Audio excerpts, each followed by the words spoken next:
on this channel, we talk a lot about the various dangers that come with posting yourself and your children online. One very obvious danger and risk is the risk of obsessive fans and/or stalkers. A really scary example of this is what happened to Ava Madry when an obsessive fan showed up at her house demanding to date her, and her dad unalived him because he came back with a gun. And the only reason she survived was because the gun jammed. Another example of this that we've seen in influencer culture is from Katie Sorensen, who falsely accused this older couple of following her and wanting to kidnap her children and basically racially profiled them and ended up getting charged because of it. And that brings us to today's topic, talking about Kay and Tay and how allegedly they have a stalker who's wandering around their house, walking up to the door, knocking, saying things. Terrifying, given the amount of followers they have, right? Or is it? Let's discuss.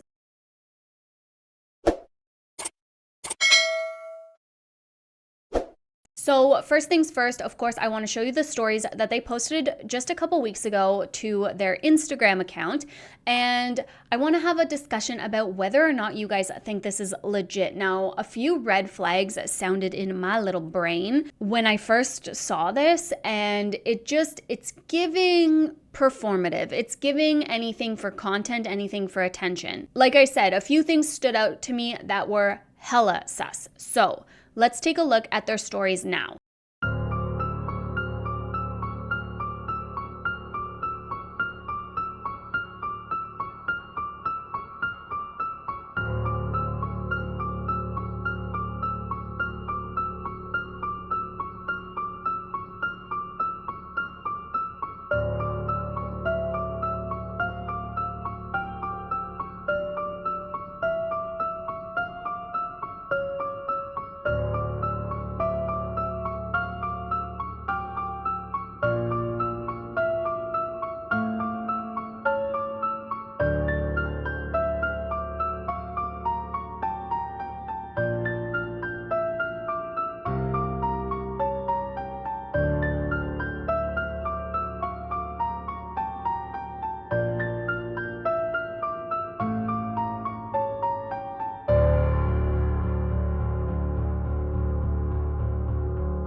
The thing that really stood out to me was asking their followers whether or not they should call the police. Now, if they were truly worried about this, why, one, would you post it to your stories to put on display that you allow this type of stuff to happen for hours at a time?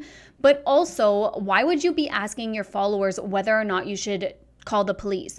If a real threat was evident here, then you should call the police, not be posting to your 10 million teenagers that follow you, being like, hey, guys, should we call the police? Like, we're kind of scared. This guy's been hanging around for a couple hours. What should we do? You're adults, and you also have influence over people. So maybe try being a little bit more responsible. Now, the next story that they posted after those videos that they posted was this one. We're safe now, BTW. That was last night. It's the next day now. Because they were getting a bunch of comments saying, looks like there's another person dressed in the dark in dark clothing under the tree. Y'all are basically celebrities, so you just have to get used to it. No, this type of invasion of privacy is not acceptable, and I don't know why they would necessarily post that comment, because don't encourage people to come and hang around your house just because you have a following, because you're a celebrity now. No, this is not acceptable to invade someone's privacy like this. With the slow drive-by, he was planning on kidnapping someone. That was another comment. So a car's just driving slowly down the streets at night so that, doesn't hit anything or anyone, and all of a sudden they're kidnappers. Right. Also, I should clarify, the police didn't arrest him, they just took him out of the area. So we shall see if he comes back. This happened the other day too. So this has been a repeated event in their life, and yet they're sitting here like, oh, should we call the police? Oh, we're so big scared. So I forgot I had this story, but I just found it here. So this was right after they posted the 2 initial stories, and then the story, which I don't think we've seen yet, of him saying he came back and that he went out to get his cat. Now, this story was right after all of those, and they get DoorDash, and he leaves the front door wide open for so long. It actually makes me physically terrified and nervous, because watching this in real time, you're like, oh, okay, well, if that is someone scary who's trying to come in, then that's terrifying. Why are you just so nonchalant about going and getting your DoorDash order and standing there with the door wide open while you're just blabbing away? I thought this was staged from the beginning, but I wholeheartedly thought that the guy was going to jump from behind the tree or something. Like, it made me so nervous. Again, this is another red flag as to, hey, is this actually legit, guys? Because I'm not really on it. And then Tay posted this. Update, Gravy ran out the front door when I was getting our Instacart order. So I walked out to grab her, and right as I would get close, she jogged just out of my reach. We walked down to the end of the road, and I was finally able to grab her, and guess who I saw? Sorry, it's blurry and it's dark. I was zoomed in and holding a chunky Gravy. Gosh, ridiculous kids playing outside. It's a snow day today, and my toddler is sick, or my preschooler is sick. So they're playing outside and getting some fresh air before the massive amount of snow decides to fall. So it's blurry and dark. This guy looks like he's just wandering around with his hands in his pocket, like just taking a walk. But okay, all the way at the end of the street. Cool. But then over on Kay's story, she posts this. Have you guys been watching what's happening with the hooded man? So now he's a hooded man. That's what we've started calling him. Check out our stories on Kay and Tay Official for the footage, because I don't want to double post it. How kind and considerate, I'm legit scared to be downstairs at night ATM. Probably because they live in a glass house, and they're big celebrity influencers. So she posts this on her stories, but over on the Kay and Tay stories, Tay posts this. I had to leave Kay downstairs to get some work done. I do my work really late so that I get more time with the babies when they are awake. I'm like her little guardian angel on the cams on my second monitor. So not only is that really creepy, like a creepy invasion of privacy, but they're directly contradicting themselves 5 minutes after one another. And it's ridiculous, because if you were really scared to be downstairs on your own and all this amping up all this fear mongering, then you wouldn't be posting that you're downstairs on your own. Come on, do better. But the biggest red flag for me truly was them asking if they should call the police. Because if you really were worried, if it was a threat, if it was a concern, and this has happened multiple nights in a row, why are you sitting there asking your followers whether or not they should call the police? It's really giving engagement, not concerned for our safety or our children's safety. And on top of all of this, a few months ago, they gave a house tour. So now, if there is someone who is obsessive with them, who is stalking them, whatever, they know the entire layout of their house. They know where the kids are, who has a balcony outside their room, who doesn't, where, when, why, how. They gave people a blueprint to their home. So now, if someone did want to hurt these people, if someone did want to kidnap these babies or anything of the sorts, they have a layout and know exactly where each child is, where all of the rooms are. That is incredibly irresponsible to do as a influencer. And I don't know why influencer parents are continuing to do these massive house tours where they show everything. And even at that, filming inside your children's room where it's supposed to be their safe space is such an invasion of privacy, even for little kids.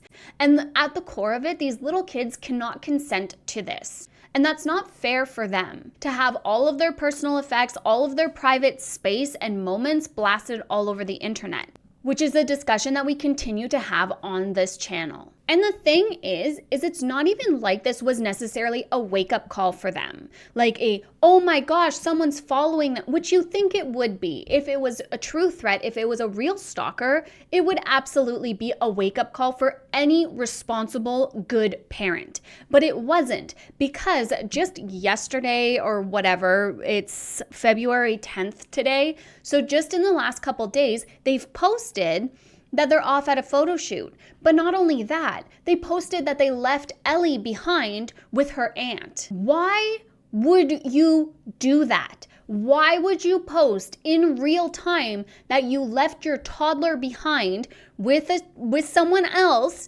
alone at your house? If you were so scared of these stalkers, of these creepy people creeping on you. Do you see how it starts to seem more like they did it all for content versus, an actual safety concern? Okay, I'll be back. I gotta go.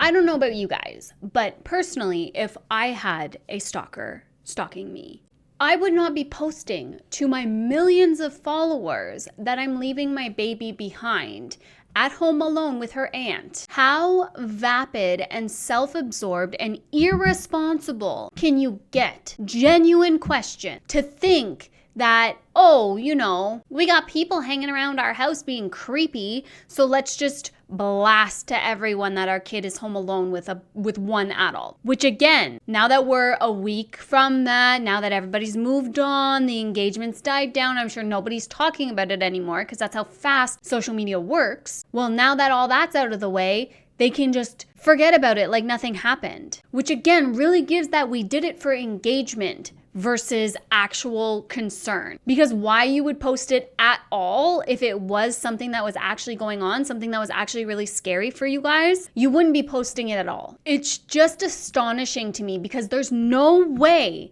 that you can have such little digital literacy. After all these years being online, being an influencer, being a celebrity now, and you still have zero digital literacy? Look at what happened recently with Natalie Guthrie. Her daughter, a newscaster, isn't even a famous influencer, but is influential enough, known enough. She got kidnapped right from her own bed, from an affluential neighborhood. So even at that, we live in a rich neighborhood type thing, or whatever other excuse, we have security cameras, we have fences, we have guns, whatever excuse you have, it still happens. People still go missing out of nowhere. But the facade seems to be crumbling because on Sunday, my lovely friend sent me these screenshots of them bleeding subscribers, which, not gonna lie, brings me just like a little bit of joy, just a little bit. I don't necessarily want these people deplatformed. Don't really want anyone deplatformed. It's not that deep at the end of the day. But a little bit of humbling, a little bit of humility served to them on a silver platter, I'm okay with that. They're kind of double losing subscribers because not only are people unfollowing them, but their growth isn't offsetting the decline. So in a way, they're kind of at a double loss right now. And it's just really interesting to watch these types of trends happen because we talked about it maybe not the last video on K&T or whatever, but people really don't want to watch people flaunting their wealth. People are over this influencer culture culture where it's influencers just rubbing their wealth and all their stuff in people's faces, their giant mansions, their overconsumption. People don't want to see that anymore. We're kind of shifting back into this desire for relatability. And for 97% of the population right now, this rich, affluent type lifestyle, this wealth flaunting is no longer relatable. And I'm here for it, because what are these people going to do now? Well, they're going to exploit their children tenfold, that's for sure.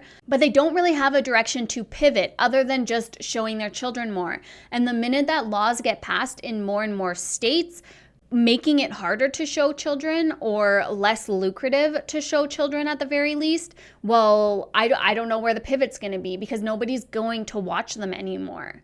At this point in time, nobody shows up for Kate and Tay anymore, not since the children have arrived. So really sad spot that the kids are now in, if you think about it, especially since they don't have the whole wealth flaunting to show anymore, and that's not going to get the engagement. But I don't know. I guess we'll just have to see as we go forward where things end up. They did do an interview recently, which I think we'll blind react to, because I've heard some choice things about that interview, and I'm sure they lied the entire way through. And that's always really interesting to me, to watch them and be able to catch them in lies, especially when they're in interviews. So we'll see. I'll take a peek, see if it's worthwhile at the very least. And I also heard that they were super cringy and uncomfortable next to each other, which is interesting, because you just know that their entire relationship is simply a business arrangement. Let's be realistic here. They aren't actually in love. There's no way. And this whole trying so hard to prove it kind of makes you lean the other way, in the sense of, yeah, they don't like each other. Not even a little bit anymore. But I think that's all I have for you. This was just a quick little update, because it blew my mind that they were posting all these contradictory stories, and then not even a couple weeks later, they're posting that they left their baby behind, and in real time. It's a level of naivety, maybe, that I can't even fathom. And the lack of digital literacy, even with everything coming out about influencer kids, everything coming out about family vloggers, everything coming out, these big scary stories, all of those things, and these people are still being so incredibly irresponsible. It's almost like they want something to happen so they can make content out of it. Oh, which reminds me of the whole pool fence debate. Now, I saw some comments and them responding to some comments on it, being like, did you guys actually, are you not gonna install a pool fence? Hello? And on the heels of the Emily Kaiser tragedy, it is unhinged to me that influencers still flaunt their pools without a proper secure pool fence and very young children. Now, Kay and Tay try to say that the only way that's accessible is through the one door, and it's only ever open if they're all out there. Yeah, for right now. Oh, what is she going to do? She's a toddler. Is she just going to go over and open the door? Maybe when she's older. That's something that Emily was allowing T to do when he was a little bit older. Open the door, let the dogs out. Something can happen in the blink of an eye. And for them to be so incredibly negligent with the safety of their children, and to post it publicly that you just don't care about your children's safety and well-being. Because actions speak louder than words. You can call us crazy and say, oh no, we care so much. Oh, this, oh, that. You can go ahead and say that, but your actions are very clear. And it's very clear to me, at least, that the safety of their children is literally a last priority. Making content is all that matters to these two. And that is such a sad life for those children to live. I don't know. Anyway, let me know what you guys think about this whole stalker situation. Do you think it's legit? Do you think it was all for content? Let me know down below. Thank you for joining me, and I will talk to you guys in the next one. Bye, guys.